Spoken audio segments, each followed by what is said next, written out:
Welcome back to BCN news. Ambedkar Konaseema జిల్లా Amalapuram parliament స్థానానికి 15 మంది అభ్యర్థులు పోటీలో ఉన్నారని కలెక్టర్ ఎన్నికల అధికారి హిమాంశు శుక్లా తెలిపారు. అలాగే జిల్లాలోని 7 అసెంబ్లీ నియోజకవర్గాల పరిధిలో 91 మంది అభ్యర్థులు పోటీలో ఉన్నారని కలెక్టర్ తెలియజేశారు. సోమవారం అమలాపురం కలెక్టర్ కార్యాలయంలో ఆయన మాట్లాడుతూ నామినేషన్లు ఉపసంహరణ అనంతరం అమలాపురం అసెంబ్లీ నియోజకవర్గంలో 13 మంది అభ్యర్థులు, రామచంద్రాపురంలో 13 మంది, ముమ్మిడివరంలో 15 మంది, రాజోల్లో 10 మంది, పి గన్నవరంలో 14 మంది, కొత్తపేటలో 13 మంది, మండపేటలో 13 మంది అభ్యర్థులు ఎన్నికల బరిలో నిలిచినట్లు ఆయన వెల్లడించారు.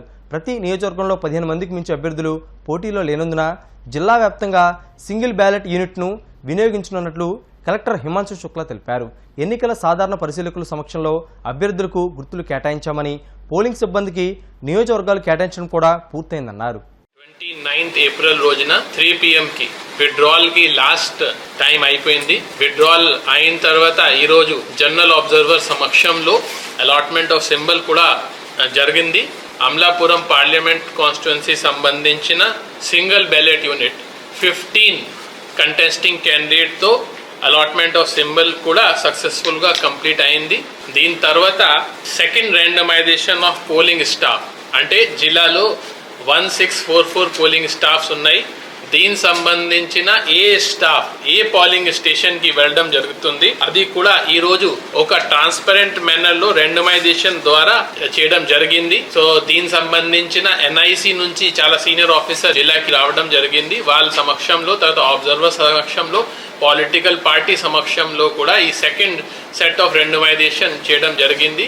ఎవరు ఏ కాన్స్టిట్యుయెన్సీకి వెళ్తారు అది ఫైనలైజ్ చేయడం జరిగింది. ఇప్పుడు నెక్స్ట్ బిఫోర్ ఎలక్షన్కి 2-3 డేస్ బిఫోర్ మళ్ళీ థర్డ్ రెండమైజేషన్ చేయడం జరుగుతుంది. అప్పుడు ఎవరు ఏ పోలింగ్ స్టేషన్కి వెళ్తారు అప్పుడే డిసైడ్ చేయడం జరుగుతుంది. ఈ రెండమైజేషన్ చేసినప్పుడు కొన్ని ఈసీఐ నిబంధన ప్రకారం కొన్ని జాగ్రత్తలు తీసుకోవడం జరిగింది. ఒకటి, ఎవరు కూడా సేమ్ నేటివ్ కాన్స్టిట్యుయెన్సీలో డ్యూటీ రాదు, ఎక్కడ నివాసం ఉంది అక్కడే డ్యూటీ రాదు. తర్వాత వర్కింగ్ కాన్స్టిట్యుయెన్సీలో కూడా డ్యూటీ ఇవ్వడానికి ఛాన్స్ లేదు. కానీ ఒక ఎక్సెప్షన్ దీనిలో ఏమంటే లేడీస్ ఉంటే వాళ్ళకి వర్కింగ్ కాన్స్టిట్యుయెన్సీలోనే డ్యూటీ పడుతుంది. ఇది ఒక చిన్న క్లారిఫికేషన్. ఒకే ఆఫీస్లో పని చేసిన వాళ్ళు ఇద్దరికి ఒకే పోలింగ్ స్టేషన్లో కూడా డ్యూటీ పడదు. అది కూడా ఈసారి కొత్త ఫీచర్ తీసుకోవడం రావడం జరిగింది. దీంట్లో కూడా మ్యాక్సిమం మేము గవర్నమెంట్ ఎంప్లాయీస్ మీద, రెగ్యులర్ ఎంప్లాయీస్ మీదనే ఫోకస్ చేయడం జరిగింది. లాస్ట్ మినిట్లో కొంత అంగన్వాడీ వర్కర్స్కి కూడా అప్రూవల్ వచ్చింది కాబట్టి వాళ్ళకి ఓపీఓ కింద వాడతాము. అది కూడా మ్యాక్సిమం ఒక పోలింగ్ స్టేషన్లో ఒక అంగన్వాడీ మ్యాక్సిమం. ఈ విఎస్ ఎంప్లాయీస్ కూడా గ్రామ సచివాలయం, వార్డ్ సచివాలయం ఎంప్లాయీస్ కూడా ఓపీఓగా మాత్రమే, అది కూడా మ్యాక్సిమం ఒక పోలింగ్ స్టేషన్లో ఒక స్టాఫ్కి పెట్టడం జరుగుతుంది. 5th, 6th, 7th అయిన తర్వాత వెంటనే హోమ్ ఓటింగ్ కూడా. సో జిల్లాలో ఆల్మోస్ట్ 1200 మెంబర్స్ హోమ్ ఓటింగ్కి రిక్వెస్ట్ చేశారు. వాళ్ళకి కూడా 2 ఫేజెస్లో 7th, 8th and 9th, 10th మన ఆర్ఓస్ ద్వారా, హోమ్ ఓటింగ్ టీమ్స్ ద్వారా వాళ్ళ ఇంటి వెళ్ళి వాళ్ళు ఓటింగ్ తీసుకోవడం జరుగుతుంది. నా సైడ్ నుంచి నెక్స్ట్ వీక్ మళ్ళీ ఒక ప్రెస్ మీట్ పెట్టేసి ఏమేం ప్రోగ్రెస్ ఉంది అది కూడా మీకు చెప్పండి. కోనసీమ తిరుమలగా వర్ధిల్లుతున్న వాడపల్లి శ్రీ వెంకటేశ్వర స్వామి ఆలయంలో మంగళవారం ప్రత్యేక పూజలు నిర్వహించారు. వెంకటేశ్వర స్వామికి మంగళ వాయిద్యాల నడుమ శ్రీస్వామి అమ్మవార్లకు మేల్కొల్పు సేవను నిర్వహించిన అనంతరం స్వామికి ఐశ్వర్యలక్ష్మి హోమాన్ని జరిపించారు. శ్రీస్వామి అమ్మవార్ల వసంత మండపంలో అష్టోత్తర పూజలను అర్చకులు నిర్వహించగా ప్రత్యేక అలంకరణలో స్వామిని దర్శించుకుని భక్తులు తరించిపోయారు. ఈ మేరకు ఆలయ చైర్మన్ రుద్రరాజు రమేష్ రాజు, ఆలయ ఈవో కిషోర్ కుమార్ భక్తుల కోసం ప్రత్యేక ఏర్పాట్లు చేశారు. పశ్చిమ గోదావరి జిల్లా మొగల్తూరులో సినీ కొరియోగ్రాఫర్ జానీ సందడి చేశారు.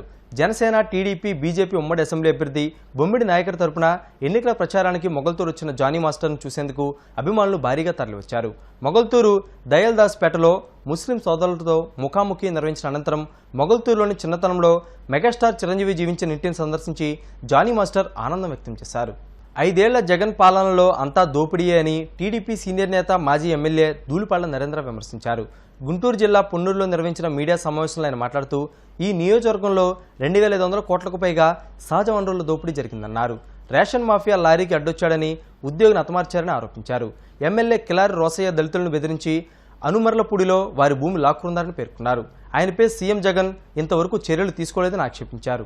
మొన్నే మేము ఒక ప్రజా షార్ట్ షీట్ విడుదల చేశాం. 2500 40 కోట్ల ప్రజా సంపద 5 సంవత్సరాల్లో అధికారాన్ని ఉపయోగించి ఈ నియోజకవర్గంలో దోపిడీ జరిగింది. ఈ నియోజకవర్గంలో దోపిడీ జరిగిందంటే ముఖ్యమంత్రి జగన్మోహన్ రెడ్డి సహకారంతోనే ఈ నియోజకవర్గంలో దోపిడీ జరగడానికి సాధ్యపడిందనేది ప్రతి ఒక్కరికి తెలిసిన సంగతి. ఈ నేపథ్యంలో మళ్ళీ ఒక నయవంచంతో జగన్మోహన్ రెడ్డి వాళ్ళ పొన్నూరు వస్తా ఉన్నాడు.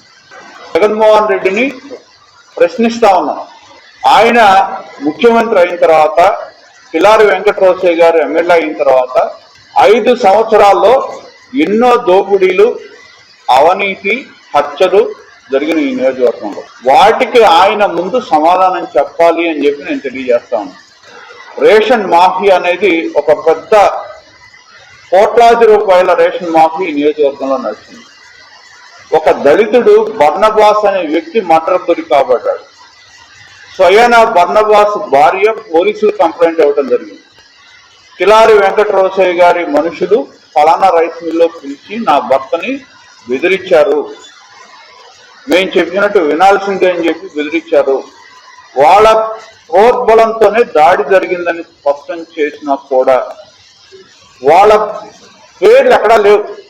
వాళ్ళ పేర్లన్నీ కూడా తొలగించి మరి ప్రధాన సూత్రధారులు కిలారి వెంకటరోసయ్య ఈ మర్డర్లో ప్రధానమైన సూత్రధారి. ఆయన పేరు లేదు, ఆయన అనుమాయుల పేరు లేవు. మరి ఇవాళ ఒక రేషన్ మాఫియా కోసం పొన్నూరు నడిబొడ్డులో దళితుల హత్య జరిగింది.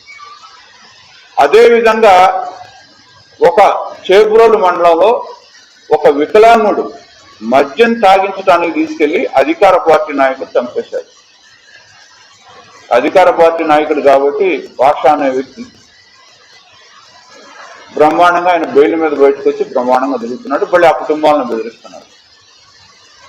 రేషన్ మాఫియా లారీ కట్టం వచ్చారని చెప్పి భాష అనే ఒక మార్కెట్ యార్డ్ ఉద్యోగిని లారీతో తొక్కించారు.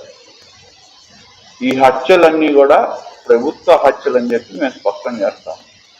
అధికార పార్టీ హత్యలు ఇవన్నీ కూడా పొన్నూరు నియోజకవర్గంలో వాళ్ళ దందాల కోసం హత్యలు చేయటానికైనా అధికార పార్టీ నాయకులు వెనుకాడలేదనే దానికి ఇవన్నీ నిదర్శనం అని చెప్పి మేము తెలియజేస్తాం. అలాగే ముఖ్యమంత్రి ఏం చెప్తాడు, మాట్లాడితే దళితుల గురించి చాలా ఎక్కువ మాట్లాడతారు. ఒకవైపు దళితులను మర్డర్ చేస్తారు, రెండో వైపు అనమూర్లపూడి గ్రామంలో, నేను నిన్న కూడా ఆ గ్రామం వెళ్ళాను, 1967 అంటే ఇవాళ 2024 57 సంవత్సరాల నుంచి ఆ గ్రామంలో ఉన్న దళితులు భూమి మీద హక్కు కోసం 57 సంవత్సరాల సుదీర్ఘ పోరాటం చేశారు. వార్తలు ముగించే ముందు ముఖ్యాంశాలు మరోసారి. గూడూరులో ఉత్సాహంగా చంద్రబాబు ప్రజాగళం బహిరంగ సభ, సామాజిక న్యాయానికి టీడీపీ పెద్దపీట వేసిందని స్పష్టం.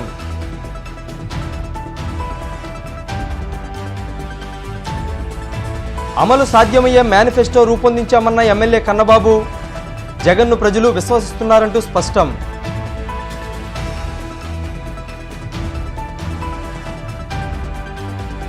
భీమవరం మండలంలో జనసేన పార్టీ అభ్యర్థి అంజుబాబు విస్తృత ప్రచారం, హాజరైన కూటమి పార్టీల నాయకులు, కార్యకర్తలు.